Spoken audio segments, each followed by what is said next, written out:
రేవంత్ రెడ్డి గారు మాట్లాడుతూ ఏమంటాడు, బనకచెర్ల మీద ఒక జర్నలిస్ట్ ప్రశ్న అడిగితే కడతామని ఎజెండాలోనే లేనప్పుడు ఆపమనే ముచ్చటే రాదు.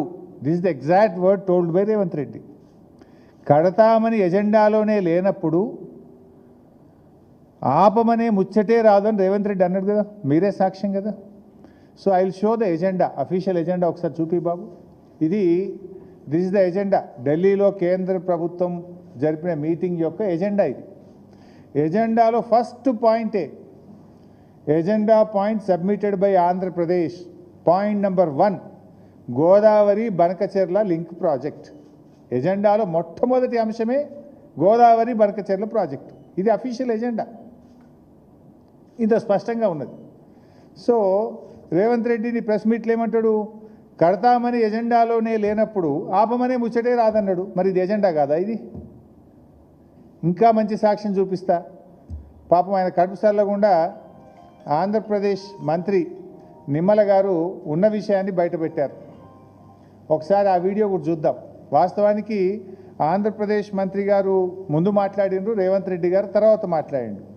సో అట్లీస్ట్ నిమ్మల రమానాయుడు గారు మాట్లాడిన మాటలు చూసినాకన్నా రేవంత్ రెడ్డి జాగ్రత్త పడాల్సి ఉండే. కానీ నిమ్మల రమానాయుడు గారు మీటింగ్ అయిపోగానే బయటకు వచ్చి ఆయన గారు ఏం మాట్లాడారు, రేవంత్ రెడ్డి గారు ఏం మాట్లాడారో ఒకసారి చూద్దాం. మరి మెయిన్గా ఏదైతే ఆంధ్రప్రదేశ్ రాష్ట్రం నుంచి పోలవరం బనకచెర్ల ప్రాజెక్టు అంశం మీద ఏదైతే ఆంధ్రప్రదేశ్ ఇచ్చినటువంటి అంశం మీద, అదేవిధంగా తెలంగాణ రాష్ట్రం కృష్ణా గోదావరికి సంబంధించినటువంటి ఏవైతే రేజ్ చేసిన ఇష్యూస్ ఏవైతే ఉన్నాయో ఇవి రెండు కూడా టెక్నికల్ ఇష్యూస్ అన్నీ కూడా ఇన్వాల్వ్ అయి ఉన్నాయి. కాబట్టి ఈ టెక్నికల్ ఇష్యూస్ని ముందుగా ఒక పరిష్కారం చూపేటటువంటి విధంగా ఒక కమిటీని నిర్ణయం తీసుకోవాలని, ఏదైతే ఈ యొక్క కృష్ణా గోదావరి ఇష్యూస్, అదేవిధంగా పోలవరం బనకచెర్లకు సంబంధించినటువంటి ఈ యొక్క రెండు సబ్జెక్టుల మీద కూడా మరి ఇటు టెక్నికల్ అదేవిధంగా అడ్మినిస్ట్రేటివ్ ఆఫీసర్స్తో కలిపి క్లియర్గా రేవంత్ కూడా ఒకసారి చూపించు మన మిత్రుల కోసం ఒకసారి. వాళ్ళు బనకచెర్ల గోదావరి బనకచెర్ల వాళ్ళు కడతామని అడుగుతాయి కదా మేము ఆపమని చెప్పడానికి. ఎజెండాలో వాళ్ళు కడతామన్న ప్రతిపాదననే చర్చకు రానప్పుడు ఆపమనే చర్చనే రాదు.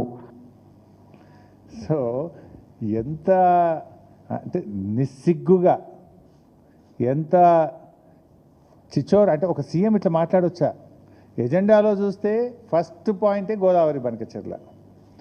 ఆంధ్రప్రదేశ్ మంత్రి రమానాయుడు గారు బయటకు వచ్చి గోదావరి బనకచెర్ల మీద కమిటీ వేశారు, సోమవారం కల్లా కమిటీ ఏర్పడుతుంది, నెల రోజుల్లోగా కమిటీ రిపోర్ట్ ఇస్తుంది అని ఆంధ్రప్రదేశ్ మంత్రి కుండబద్దలు కొట్టినట్టు ఉన్నట్టు చెప్పే. రేవంత్ రెడ్డి దాని చర్చే జరగలేదు, చర్చ జరిగితే కదా మేము ఆపమనేది అంటాడు. ఎవరిని మోసం చేస్తున్నావు రేవంత్ రెడ్డి? నిన్ను ఈ రాష్ట్ర ప్రయోజనాలు కాపాడడానికి ప్రజల్ని నెన్నుకున్నారు. ఆంధ్రాకో చంద్రబాబు నాయుడుకు అప్పజెప్పడానికో కట్టజెప్పడానికో నీ గురుదక్షిణ చెల్లించుకోవడానికో ప్రజలు నీకు అధికారం కట్టబట్టలేదు. నీకు ఇప్పుడు లోపల జరిగింది ఉన్నట్టు రామానాయుడు గారు చెప్పారు. రేవంత్ రెడ్డి దాచాలను చూసిండు, దాచాలను చూసినా నిజం నిప్పు లాంటిది, నిజం ఇవాళ బయటకు వచ్చింది, దాగలేదు. ఇప్పటికైనా బేషరతుగా క్షమాపణలు చెప్పు రేవంత్ రెడ్డి గారు. బేషరతుగా నువ్వు రాష్ట్ర ప్రజలకు ఇంత బాహాటంగా అబద్ధాలు చెప్పినందుకు నువ్వు క్షమాపణ చెప్పాలని చెప్పి ఈరోజు మేము డిమాండ్ చేస్తూ ఉన్నాం. ఎందుకంటే ఆంధ్రప్రదేశ్ మంత్రి గారు బనకచెర్ల మీదనే ప్రధాన ఎజెండాగా చర్చ జరిగింది, దాని మీదనే కమిటీ వేయడం జరిగింది అని అంత స్పష్టంగా చెప్తే రేవంత్ రెడ్డి గారు బుకాయించడం అంటే ఇది తెలంగాణ రాష్ట్ర ప్రజలను వంచడమే, ఈ రాష్ట్ర ప్రజల్ని మోసం చేయడమే. ఇంత దుర్మార్గంగా మాట్లాడతావా నువ్వు?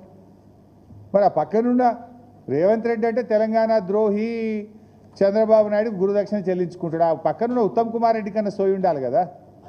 ఉత్తమ్ కుమార్ రెడ్డి అన్న నిజాయితీగా మాట్లాడాలి కదా.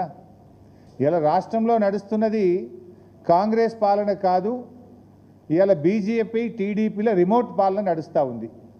ఈ మధ్యనే ఒక కాంగ్రెస్ ఎమ్మెల్యే కూడా చెప్పిండు, బాబు కోవట్టులు తెలంగాణలో ఉన్నారు, ఉత్తమన్న నువ్వు ఈ లెటర్లు రాస్తే పని జరగదు, అసలు చంద్రబాబు కోవట్లే ఈ రాష్ట్రంలో ఉన్నారు అని మన రాష్ట్రానికి చెందిన ఒక కాంగ్రెస్ పార్టీ ఎమ్మెల్యేనే ఉన్నట్టు కుండబద్దలు కొట్టినట్టు బయట పెట్టిండు కదా. ఇవాళ జరుగుతున్నది అదే, ఈ రాష్ట్రంలో జరుగుతున్నది బీజేపీ టీడీపీల రిమోట్ పాలన జరుగుతూ ఉంది. ఇలా ఇదే రేవంత్ రెడ్డి నిన్నగాక మొన్న ఏం మాట్లాడిండు, బనకచెర్లపై మీటింగ్ పెడితే కలిసేదే లేదు, ఢిల్లీ మీటింగ్ను బైకాట్ చేస్తా అని లీకులు ఇచ్చిన రేవంత్ రెడ్డి ఇలా పరుగున ఢిల్లీకి పరిగెత్తిండు. మీటింగ్లో పాల్గొన్నాడు, కమిటీ వేయడానికి ఒప్పుకున్నాడు. ఒప్పుకోవడమే కాదు, ఒక విలేకరి ప్రశ్న అడిగితే కమిటీ నిర్ణయం శిరోధార్యం కదా, కమిటీ చెప్పినప్పుడు ఒప్పుకోవాల్సిందే అంటుండు. రేపు కమిటీ గోదావరి బంకచెర్ల కట్టాలని చెప్తే నువ్వు ఒప్పుకుంటావనే? ఒప్పుకుంటా అని చెప్పిండు ఈరోజు ప్రెస్ మీట్లా. కమిటీ నిర్ణయం ఫైనల్, కమిటీ ఏం చెప్తుందో అని నేను ఒప్పుకుంటా అని చెప్పి ఇవాళ రేవంత్ రెడ్డి గారు ప్రెస్ మీట్లో చెప్తా ఉన్నారు. రేపు కమిటీ చంద్రబాబు నాయుడు చేతిలో ఇవాళ కేంద్ర ప్రభుత్వం ఉన్నది, ఆయన ఒత్తిడి పెట్టి రేపు కమిటీ రిపోర్ట్ తెస్తే నువ్వు ఒప్పుకుంటా అని నువ్వెట్లా చెప్తావు? అది రాష్ట్రానికి నష్టం జరిగితే, రాష్ట్ర ప్రయోజనాలు దెబ్బతింటే అవసరమైతే పోరాడతా, సుప్రీంకోర్టు పోతా అని చెప్పాలి. కానీ ఒప్పుకుంటా, శిరసా వహిస్తా అని ఇవాళ ముఖ్యమంత్రి గారు రేవంత్ రెడ్డి గారు తలూపుతావు ఇవాళ చెప్తా ఉన్నారు. వాస్తవానికి అసలు కేంద్ర ప్రభుత్వం ఇవాళ మీటింగ్ పెట్టడమే తప్పు. కేంద్రంలో ఉన్న బీజేపీ ప్రభుత్వం ఇవాళ గోదావరి బనకచెర్లను ఎజెండాలో పెట్టడమే వాళ్ళు చేసిన తప్పు. దానికి రేవంత్ రెడ్డి గారు అటెండ్ చేయడం ఇంకో పెద్ద తప్పు. ఎందుకు ఈ మాట అంటున్నా అంటే, కేంద్ర ప్రభుత్వ సంస్థలు central water commission, GRMB, Polavaram project authority, ఆ 3 సంస్థలు కూడా ఆంధ్రప్రదేశ్ ప్రభుత్వం గోదావరి బనకచెర్ల మీద ఇచ్చినటువంటి ప్రీ ఫీజిబిలిటీ రిపోర్ట్ను నిర్ద్వందంగా తిరస్కరించాయి. ఆ 3 కూడా కాన్స్టిట్యూషనల్ బాడీస్, పార్లమెంట్ చట్టము ద్వారా ఏర్పడ్డటువంటివి.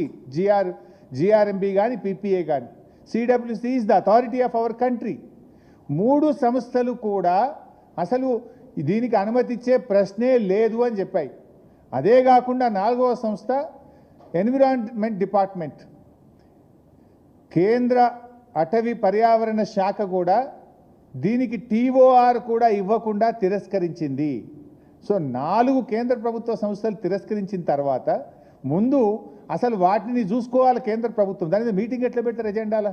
Your own CWC, your own GRMB, your own forest department, your own Polavaram project authority, ఈ 4 కూడా కేంద్ర ప్రభుత్వ ఆధీనంలో నడిచేవే.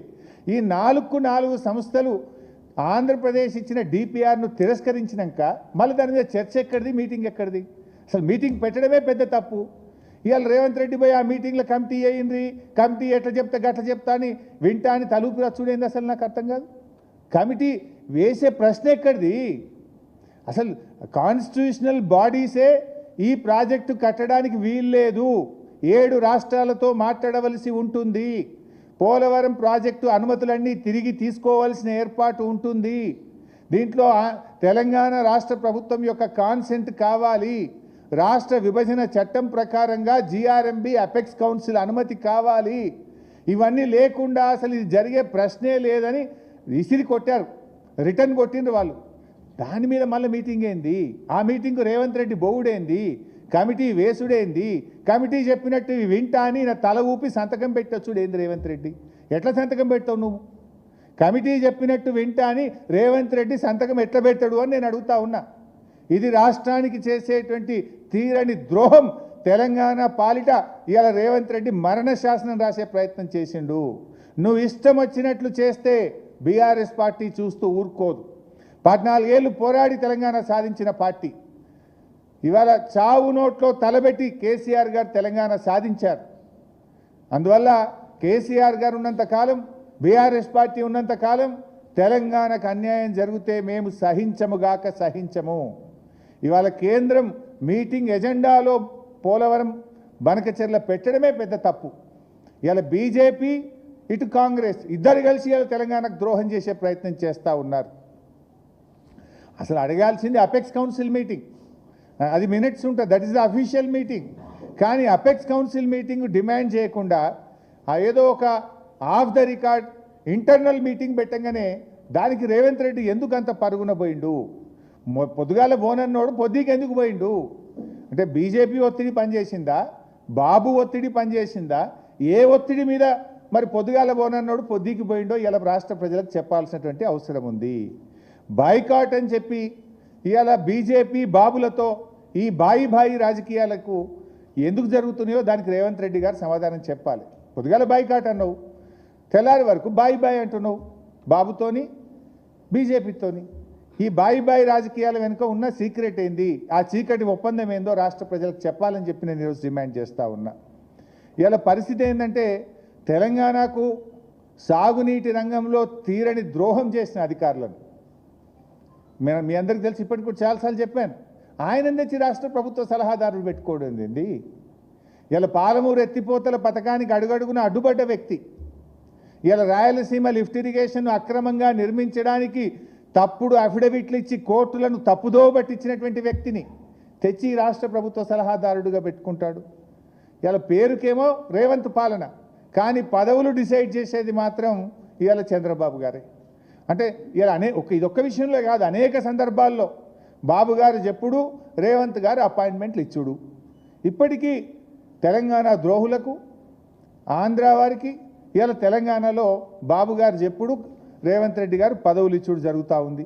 అంటే కాంగ్రెస్ పార్టీ ఇచ్చే నామినేటెడ్ పోస్టులలో కూడా ఇవాళ బాబు మాటను రేవంత్ రెడ్డి గారు శిరసా వహిస్తున్నారు. ఇది ఇలా స్పష్టంగా అర్థమవుతా ఉంది మనకు. ఇప్పుడు ఈ చంద్రబాబు గారు నువ్వు విమర్శించుతావా, కేసీఆర్ గారిని విమర్శిస్తావా? ఇప్పుడు ఏదైనా పీపీటీ పెట్టిండి ఈ మధ్యలో 2 సార్లు.